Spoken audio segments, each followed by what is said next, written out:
예수님을 믿지 않는 사람들이 예수를 믿는 사람에 대해서 가지는 오해가 있습니다. 저는 공사하는 분들을 보며 이야기를 합니다. 교회 다닙니까? 예수 믿습니까? 물어보면 거의 안 다니는 사람들이 많더라고요. 왜 안 다닙니까? 그럼 각자 이유가 있습니다. 그 중에서 하나가 자기만 열심히 하면 되는데 교회 다니는 사람들은 왜 그렇게 기도를 많이 하는지, 또 기도를 해도 응답도 없는데 그런 이야기를 하더라고요. 그런 사람들이 그렇게 오해하는 이유도 있겠죠. 우리가 그런 식으로 기도할 수가 있다는 것이죠. 우리가 기도라는 것은 하나님 앞에 무언가 구해서 얻어내는 것인데 기도한다고 다 들어준 건 아닙니다. 우리가 할 수 있는 일을 하나님 앞에 기도해서 하나님께 대신 해달라고 한다고 해서 하나님이 대신 해주지는 않습니다. 우리가 할 수 없는 부분을 놓고 기도하면 하나님이 들어주시는 거죠. 그래서 제가 그분에 이야기했습니다. 선생님이 다 할 수 있으면 예수를 안 믿어도 됩니다. 그러나 선생님이 살아가시다가 선생님 힘으로 도저히 할 수 없는 일이 있거든 하나님을 불러서 한번 기도해 보십시오. 그렇게 했습니다. 우리가 늘상 하나님 앞에 기도를 하지만 우리가 할 수 있는 일을 기도한다고 해서 하나님이 들어주지는 않습니다. 우리가 해야 될 일은 우리가 하게 하시고 우리가 할 수 없는 부분은 하나님 앞에 기도하면 들어주신다고 말씀합니다. 시편 142편 1절에 보면 내가 소리내어 여호와께 부르짖으며 소리내어 여호와께 간구하는도다. 144편 1절에 보면 나의 반석이신 여호와를 찬송하리로다. 그가 내 손을 가르쳐 싸우게 하시며 손가락을 가르쳐 전쟁하게 하시는도다. 다윗이 어려운 환경에 처했을 때 하나님 앞에 기도했습니다. 그럴 때 하나님이 응답하시는데 너는 가만히 있어라. 내가 다 해줄게. 이게 아니고 내 손을 어떻게 해야 될지 가르쳐 주시고 훈련해가지고 하나님이 역사하더라는 것입니다. 오늘 요한복음 11장에도 보면 죽은 나사로를 살리는데 예수님이 처음부터 끝까지 다 해주지는 않습니다. 예수님이 해야 될 부분은 예수님이 하고 사람들이 해야 될 부분은 충분히 구분을 해서 역할을 나눠주는 것입니다. 나사로를 살리는 것은 사람이 할 수 없습니다. 그러나 돌을 옮겨놓는 것은 사람이 할 수 있는 거죠. 예수님이 다 옮겨놓을 수 있지만 그렇게 하지 않습니다. 요것은 너희들이 옮겨놓아라. 또 기적을 행하기 전에 지난 시간에 살펴봤듯이 먼저 그들에게 신앙의 바른 고백을 하게 하신 다음에 그 다음에 이제 기적을 일으키는 진행을 해 나가시는 거죠. 오늘 11장 38절에 이에 예수께서 다시 속으로 비통히 여기시며 무덤에 가시니 무덤이 굴이라 돌로 막았거늘. 우리나라 이 무덤하고는 조금 다르죠. 우리나라는 이제 매장한다든지 해서 덮고 봉을 이렇게 쌓지만 유대인 나라는 그냥 굴 안에다 그냥 그대로 시체를 갖다 놓습니다. 돌리 얹어놓고 그 다음에 이제 둥근 돌로 이렇게 막아놓는 거죠. 예수님 부활하신 장면도 보면 그렇고 나사로의 장면도 동굴 안에 시체를 넣어놓고 그 다음에 이제 큰 돌로 이렇게 막아놨습니다. 그 무덤 앞에 가서 돌을 옮겨 놓으라 요구하는 것입니다. 그때 그 죽은 자의 누이 마르다가 이르되 주여 죽은 지가 나흘이 되었음에 벌써 냄새가 나나이다. 주여 벌써 죽어가 나흘이 되었는데 썩어서 냄새가 나는데 그 돌을 옮긴들 뭘 하겠습니까? 지금 이런 말을 하는 거죠. 앞에서 마르다는 어떤 고백을 했습니까? 주는 그리스도시요 살아계신 하나님의 아들입니다. 이런 신앙 고백을 했잖아요. 그런 고백을 했으면 예수님이 돌을 옮겨 놓으라 하면 예 알겠습니다 주님 이렇게 해야 되잖아요.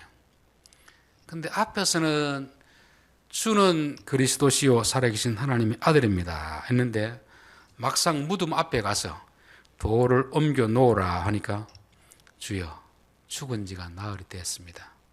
괜히 고생하지 마시고 그냥 내려가십시다 이런 뜻이죠. 우리는 이 신앙 고백하고 이 행동 이게 잘 매치가 안 됩니다. 근데 예수님은 너 왜 믿음이 없느냐 말하지 않습니다. 우리가 믿음을 고백하는가 하고 그 믿음이 현실에서 작동하는가, 적용되는가, 요거는 조금 거리감 있는 것이잖아요. 이런 음악에 대한 이론을 안다고 해서 금방 악기를 연주할 수 있는 게 아닙니다. 그 이론을 바탕으로 계속해서 연습을 하고 훈련을 해야 그제서 할 수 있는 것입니다. 우리가 지식적으로 배우고 입으로 고백하더라도 그 고백이 막상 현실에서 적용되기 위해서는 훈련이 필요하고 계속해서 반복된 연습이 필요하다는 것을 말씀해 주는 것입니다. 우리가 자동차도 이론 다 한다고 운전면허증 땄다고 곧바로 운전할 수 있는 게 아니잖아요. 실제로 자동차를 끌고 가서 연습을 해야 그때 비로소 운전할 수 있는 것처럼 우리의 믿음이라는 것도 마찬가지입니다.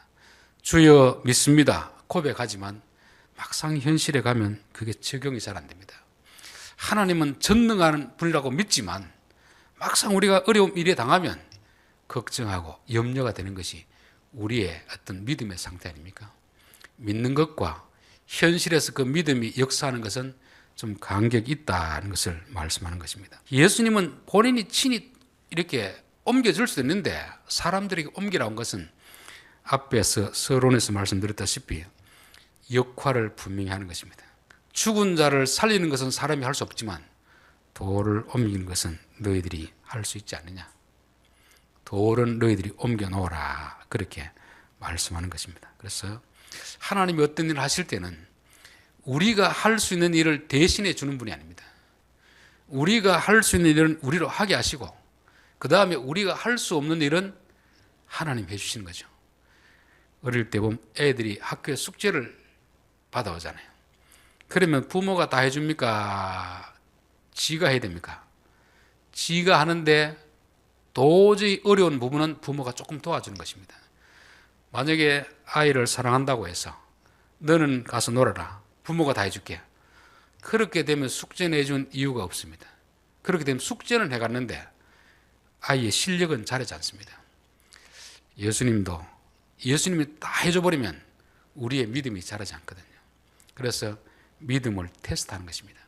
너가 앞에서 했던 그 신앙 고백 여기서 한번 적용해봐라. 적용. 그 믿음이 진짜 살아있는 믿음인지 적용을 해보라. 그렇게 말씀하는 것입니다. 그리고 예수님은 어떤 일을 할 때 혼자 하지는 않습니다. 자기 혼자 해야 될 일은 혼자 하지만 이 사건을 통해서 사람들에게 믿음을 세워주기 위해서는 반드시 대상이 있지 않습니까? 그들과 같이 함께 하는 거죠. 함께. 구경꾼으로 있게 하지 않고 이 일에 동참해라. 동참. 궁극적으로 사람을 살리는 것은 예수님이 하지만 너희들이 최소한 밥숟가락은 놔라. 밥숟가락을 넣고 거기에 동참해라. 이렇게 말씀하는 것입니다. 여러분 이 일에 실제로 자기가 돌을 옮겨 놓은데 동참한 사람하고 구경한 사람하고 나서로가 살아왔을 때 느낌이 같을까요? 틀릴까요? 다르겠죠. 큰 역할을 한 사람도 있고 작은 역할을 한 사람도 있고 가장 큰 역할은 예수님이 한 것이죠. 죽은 자를 살리는 것이니까. 그러나 돌을 옮겨놓는 사람들이 할 수 있는 그 역할에 대해서는 동참하라 하는 것입니다. 저는 교회에서 어떤 일을 할 때 보면 앞에서 일하는 사람도 있습니다. 그러나 앞에서 일하지 못하지만 돕는 사람들이 있습니다. 그러나 구경하는 사람들이 있습니다. 구경하는 사람들은 그 일이 완성되었을 때 조금 부끄러운 생각도 들고 내가 왜 저기에 동참하지 못했던가 그런 생각이 드는 것입니다. 비록 앞에서는 일하지 못했지만 내가 조금이라도 돌을 옮기는데 동참했으면 나름대로 보람 있는 것입니다. 그래서 선지자의 이름으로 냉수 한 그릇 대접하는 것도 너에게 선지자에게 주는 상을 같이 주겠다는 말씀이 어떤 일을 할 때는 앞장서서 일하는 사람이 있지만 또 일하지 못하는 사람은 그곳에 동참하라 하는 것을 말씀하는 것입니다. 우리 여기 공산에도 보면은 와가지고 밥을 사주는 분도 있고 통닭을 시켜주는 사람도 있고 그 시간마다 그런 분들이 있습니다. 그래서 참 저는 감사가 되는 거죠. 아, 우리 성도들이 이 일에 동참하고 있구나. 동참하고. 그래서 우리는 어떤 일에 대해서 구경꾼으로 남아있는 사람이 아니고 동참하는 일. 크고 작은 것은 사람마다 다 다릅니다. 그냥 내가 할 수 있는 어떤 분은 그냥 와서 한번 교회 와서 돌아보고 아 일이 어떻게 되는가 그 정도도 해도 동참하는 것입니다. 와서 그래도 기도해 주면서 하나님 일이 잘 진행되게 하옵소서. 그래서 우리가 동참을 해야 하나님의 일이 같이 이루어지는 것이고, 이 일이 완성되었을 때 우리도 그곳에 함께 기쁨을 누릴 수 있기 때문에 예수님은 혼자 다 할 수 있지만 혼자 하시는 게 아니고 너희들도 이곳에 동참하라, 그렇게 말씀하는 것입니다. 40절 예수께서 이르시되 내 말이 내가 믿으면 하나님의 영광을 보리라 하지 아니하였느냐 하시니, 마르다는 분명히 주는 그리스도시요 살아계신 하나님의 아들입니다, 이런 신앙 고백했습니다. 근데 막상 믿음이 적용돼야 할 순간에 예수님, 죽은 지가 나흘이 됐는데 냄새가 나는데 돌을 옮긴다 한들 그 되겠습니까? 그럴 때 믿으면 하나님의 영광을 보리라 하지 않았더냐. 여기서 마르다가 믿었습니까? 안 믿었습니까? 믿었던 거죠. 근데 여기서 믿으면 이 말은 무슨 뜻이겠습니까? 순종하면. 여러분, 믿는 것하고 순종은 조금은 결이 다른데 같은 선상에 있는 것입니다. 우리 한국교회의 가장 큰 신앙의 잘못이 뭐냐면 믿기만 하면 된다. 믿기만 하면. 그 성경에서 믿는다는 것은 순종하는 것을 같이 포함하고 있습니다. 순종하는 것을. 그래서 요한복음 3장 36절에 보면 아들을 믿는 자에게는 영생이 있고 아들을 순종하지 아니하는 자는 영생을 보지 못하고, 원래대로 쓰려고 하면 아들을 믿는 자에게는 영생이 있고 아들을 믿지 않는 자는 영생이 없다, 이렇게 해야 되는데 앞에서는 믿는 자, 뒤에서는 순종하지 않는 자. 그 말은 다시 말하면 믿는 자는 순종하는 자이고 순종하지 않는 자는 믿지 않는 자다, 이렇게 말씀하는 것입니다. 그래서 우리가 믿음과 순종을 별개로 두면 안 됩니다.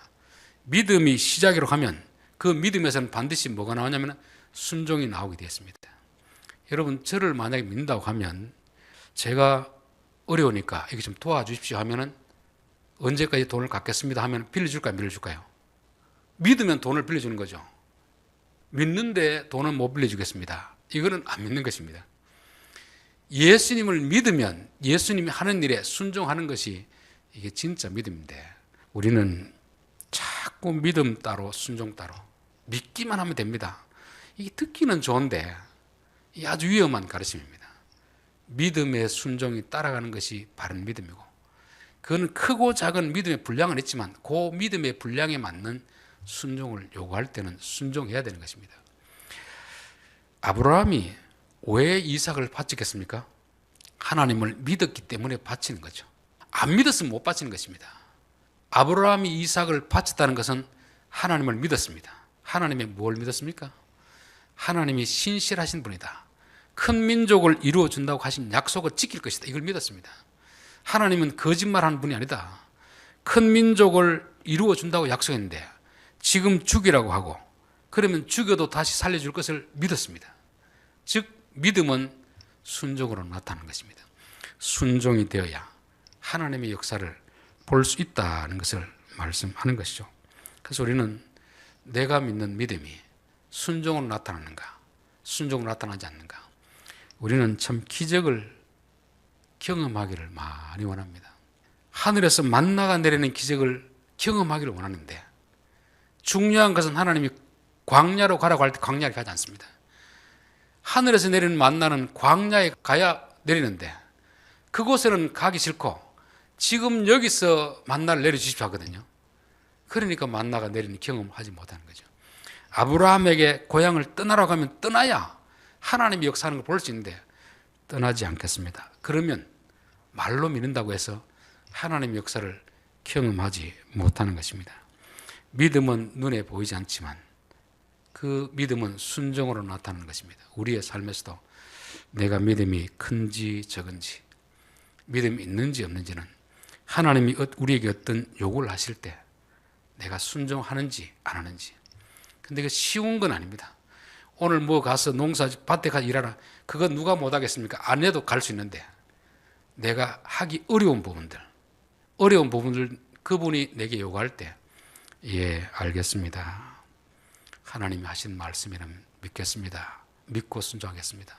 저는 참 순종을 하나님 요구할 때 처음에는 망설여집니다. 이 일을 해야 되나 말아야 되나. 그럴 때 한 번의 생각이 주어지고 어떤 다른 사람이 다른 이야기를 하는데 그 이야기가 내게 해당될 때가 있습니다. 아, 하나님 두 번 말씀하는구나. 두 번 말해도 안 되면 또 다른 환경 또 세 번 말씀해 줍니다. 하나님의 뜻이라고 믿어지면 즉시 순종해야지 미루다 보면 못하게 되었습니다. 참 순종이란 게 참 하기 어렵고 미루면 못하는 것이 순종인 것입니다. 그래서 저는 하나님이 어떤 일을 요구하면 순종하기는 어렵지만 하나님이 말씀하시니까 저는 하나님을 믿으니까 순종하겠습니다. 순종은 하나님의 뜻임이 분명히 밝혔으면 빨리 하는 것이 제일 좋습니다. 계속 미루고 있으면 계속 마음이 답답하고 결국은 그것이 나중에 못하게 되거든요. 예전에 한번 말씀드렸는데 제가 성경을 보면서 가장 이해가 되지 않던 부분이 바로 엘리야와 사렙다 과부의 이야기였습니다. 그 땅에 기근이 들어가지고 비가 내리지 않으니까 사람들이 다 살기 힘든 것입니다. 그때 하나님 엘리야를 불러서 저기 사렙다 과부 집에 가라. 가서 네가 거기서 공개를 받아라. 저는 그걸 보면서 아니 하나님 아무리 기근 때라도 부자들은 여전히 먹을 게 있지 않습니까? 부잣집 부인에게 가서 좀 도움을 받으러 하면 좋을 텐데 어떻게 이제 한 끼 먹고 죽을 양식밖에 없는 과부라고 하면 그 시대에 가장 불쌍한 사람입니다. 남편 없이 그야말로 남의 집 위삭을 주워 먹고 사는 그 가장 불쌍한 사람이 과부인데 그곳에 가라고 하는 것입니다. 제 같으면 저는 안 갈 겁니다. 하나님 벼룩도 낯짝이 있지 벼룩이 간을 빼먹지 어떻게 그런 사람에게 가겠습니까? 그런데 엘리야는 가죠. 가서 물 좀 주시오 떡 좀 주시오 하니까 내가 여호와의 살아계심을 두고 맹세하는데 우리 집에 떡이 없습니다. 지금 남아있는 거 밀가루 한 줌 있는데 요거 먹고 요거 밥에 먹고 죽을라고 요거 한 줌 남겨놨습니다. 아들하고 요거 먹고 죽을 남겨놨습니다. 엘리야가 뭐라고 합니까? 그래도 내게 먼저 대접해라. 이게 목사로 살 말입니까? 이야, 나는 목사로서 절대 하나님 이런 말씀 하셔도 가난한 교인들에게 이런 말 안 해야 되겠다 결심을 했었는데 그런데 하나님이 그 과부 집에 비가 내릴 때까지 기름이 떨어지지 않고 밀가루가 떨어지지 않는 그 복을 주시기 위해서 그 테스트하는 것입니다. 만약에 엘리야가 저처럼 하나님 가라 갈 때 가야지 그 집에 어떻게 갑니까? 나도 양심 있지 안 갔더라면 그 집에는 그 복을 받지 못하는 것입니다. 하나님이 우리에게 어떤 걸 요구하면 복을 주시려고 요구하는 것이고 기적을 베풀어 주시려고 요구하는 것입니다. 그래서 우리는 하나님이 우리에게 순종을 먼저 요구하신다. 순종. 돌을 옮겨 놓으라. 아이고 지금 사흘이 지났는데 썩었는데요. 믿으면 하나님의 영광을 보리라 하지 않더냐. 순종하면 하나님의 기적을 보리라 하지 않더냐. 그래서 이들이 이제 순종하는 것입니다. 우리는 하나님께서 순종을 통하여서 역사하시는 것을 경험해야 될 줄 믿습니다. 41절 돌을 옮겨 놓으니 돌을 옮겨 놓으니 예수께서 눈을 들어 우러러 보시고 이르시되 아버지여 내 말을 들으신 것을 감사하나이다. 그곳에 있던 사람들이 이들이 듣게 하신 하나님께 감사하는 것입니다. 예수님의 지금 이 나사로를 살리는 이 뜻이 이루어지기 위해서는 돌이 옮겨져야 하는 거 아닙니까? 물론 돌을 옮겨놓지 않고도 할 수 있지만 나사로를 살리는 게 중요한 게 아니고 나사로를 살리는 걸 통해 가지고 이분이 메시아이구나 이걸 믿게 하는 것이 목적인데 돌이 열려있고 사람이 살아나와야지 돌이 안에 있는데 살아난들기 보이겠습니까? 그래서 하나님 제가 이렇게 돌을 옮겨 놓으라고 할 때 이들이 믿음으로 순종하게 하옵소서. 아마 기도했지 않겠습니까? 마르다는 아직까지 그 정도 적응이 안 되니까 아마 마르다가 참가했는지 모르지만 그 주위에 있던 사람들이 힘을 합쳐가지고 돌을 옮겨 놓았을 것입니다. 돌을 옮겨 놓으니까 우리로 말하면 순종하니까 이제 하나님이 예수님이 역사를 시작하는 거죠. 하늘을 우러러 기도를 하는 것입니다. 42절 항상 내 말을 들으시는 줄을 내가 알았나이다. 그러나 이 말씀 하옵는 것은 둘러선 무리를 위함이니 곧 아버지께서 나를 보내신 것을 그들로 믿게 하려 함이니이다. 예수님은 나사로를 살리는 것이 목적이 아닙니다. 무리들은 예수님 앞에 와 있는데 예수님이 누군가를 모르는 겁니다. 그냥 훌륭한 선지자로 생각하는 거죠. 예수님이 하나님의 아들이라는 것을 믿게 하기 위해서 이 사건을 일으키는 것입니다. 그래서 우리는 어디서 병을 고침받았다, 기적을 경험했다, 그게 중요한 게 아니고 그 사건을 통해서 믿음이 자라느냐, 예수가 이전보다 더 확실하게 믿어지느냐, 이게 중요한 거거든요. 그래서 기적은 항상 목표가 예수를 믿는 믿음입니다. 기적이 믿음을 더 증가시켜야지, 기적은 경험했는데 아무런 믿음도 없다, 그건 기적을 잘못 본 것이죠. 예수님이 기적을 베푼 이유는 자기 능력을 과시하기 위함도 아니고 그 앞에 있는 믿음이 없는 무리들에게 이 사건을 보고 믿음이 좀 자라게 하라는 것입니다. 그래서 우리는 순종하는 걸 통해서도, 순종을 그냥 요구하지 않습니다. 순종하면 하나님이 어떤 일을 하실까 기대하라, 기대. 그걸 통해서 아하, 하나님이 살아계시는 분이구나, 그렇게 우리가 경험하게 될 줄 믿습니다. 43절 이 말씀을 하시고 큰 소리로 나사로야 나오라 부르시니, 말씀을 하니까 나사로가 걸어 나오는 것입니다. 이게 마치 창세기 1장의 사건을 그대로 재현하는 거 아닙니까? 빛이 있으라 하심에 빛이 있었더라.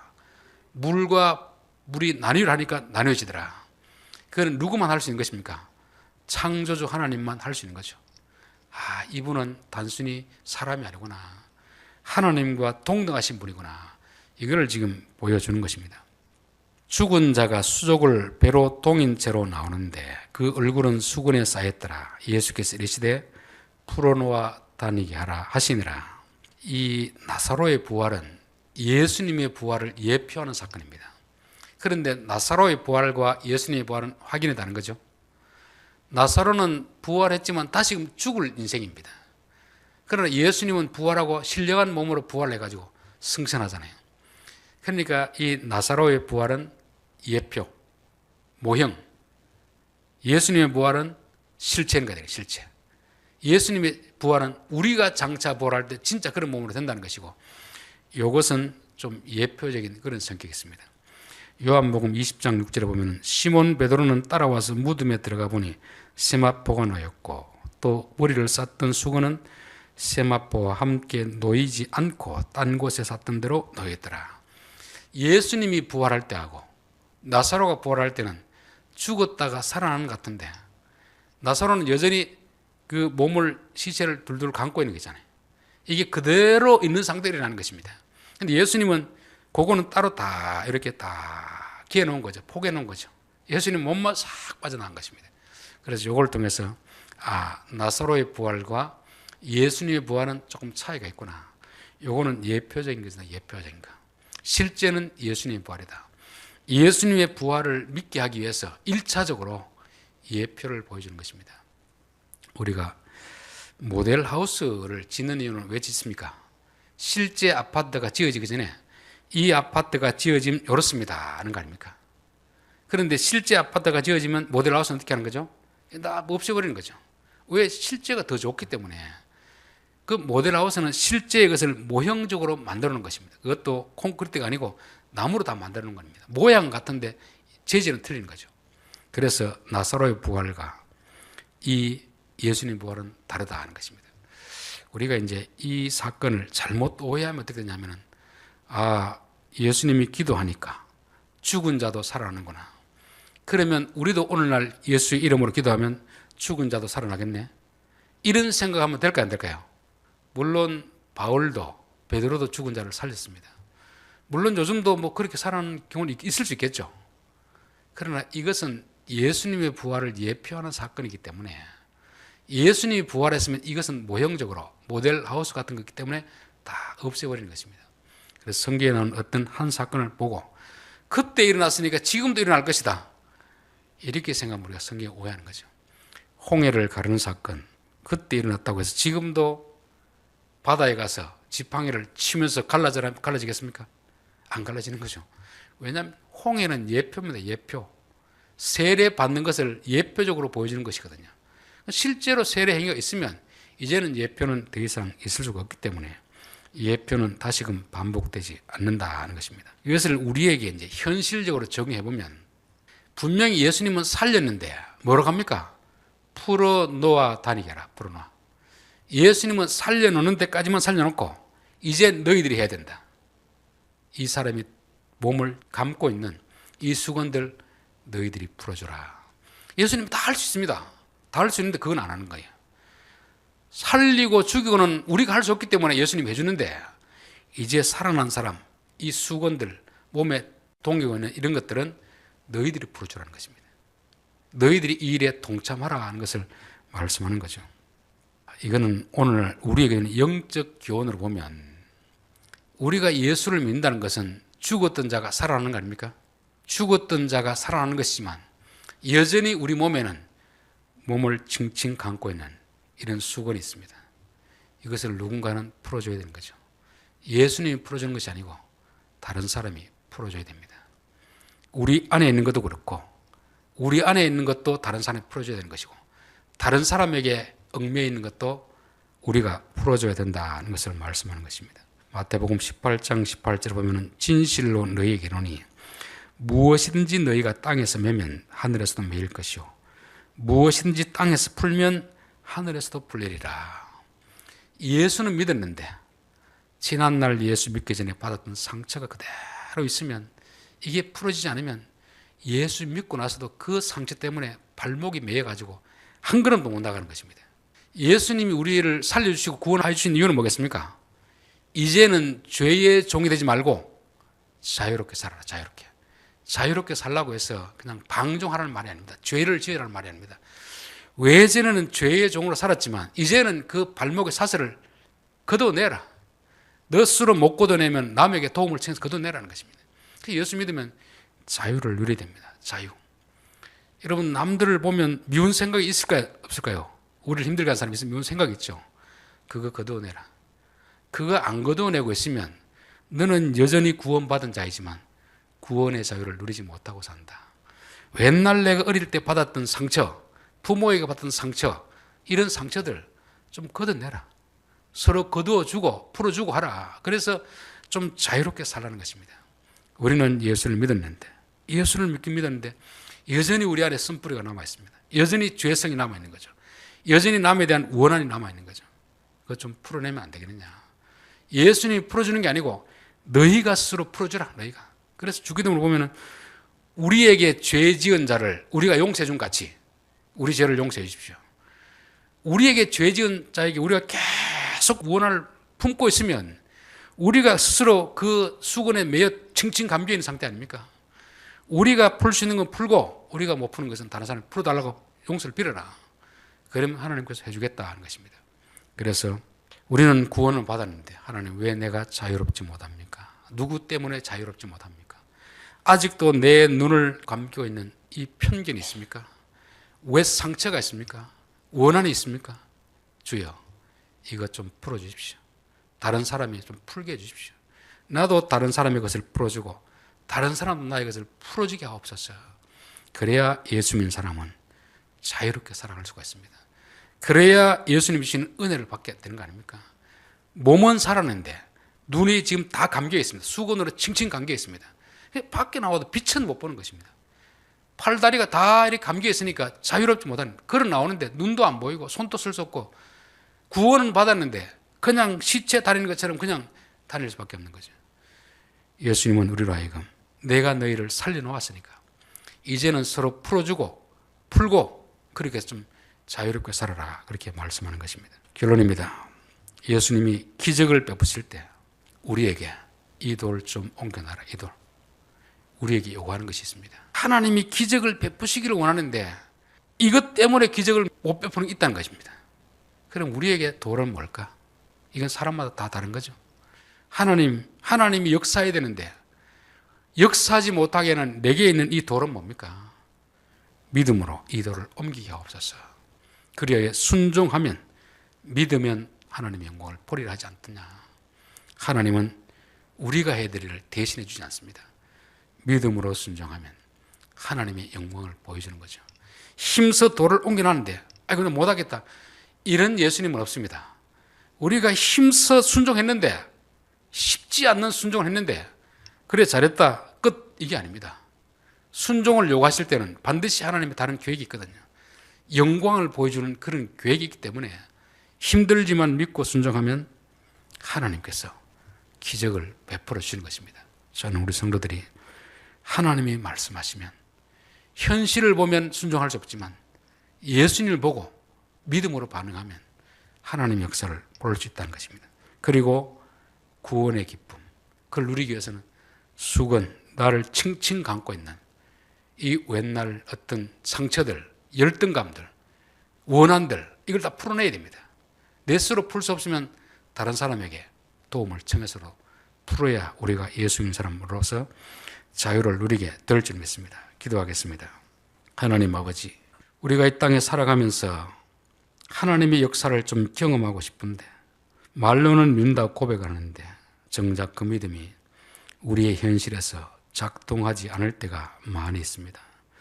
너희가 믿으면 영광을 보리라 하지 않았더냐. 하나님이 말씀하실 때 순종함으로 하나님의 영광을 볼 수 있는 저희들 되게 도와 주시옵소서. 우리를 칭칭 감고 있는 그 웻사슬들을 다 풀어버리게 하시고 예수 믿고 죄에서 자유함으로써 기뻐 찬송하는 그런 삶을 살게 도와 주옵소서. 예수님의 이름으로 기도하옵나이다. 아멘.